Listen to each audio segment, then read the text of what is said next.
How to crochet bobble stitch. Bobbles are created by working multiple stitches into the same stitch.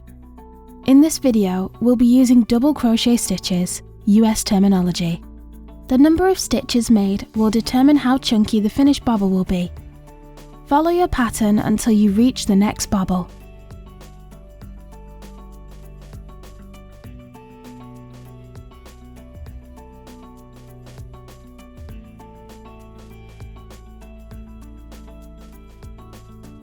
We'll start our bobble stitch with a yarn over, then insert your hook into the next stitch and draw a loop through. Yarn over again and draw a loop through the first 2 loops on your hook, leaving the remaining 2 loops on your hook unworked. We'll repeat these steps 4 times in the same stitch. Yarn over, insert your hook through the same stitch, draw a loop through.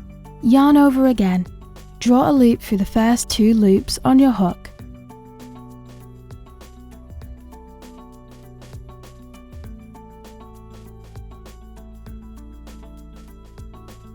You'll start to accumulate loops on your hook with each repeat.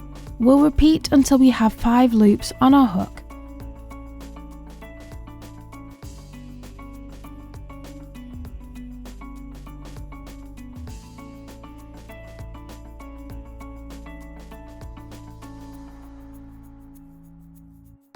Yarn over again and draw the yarn through all 5 loops. Now yarn over again and draw through the final loop to close the bobble. Bobbles are often alternated with single crochet stitches in a row.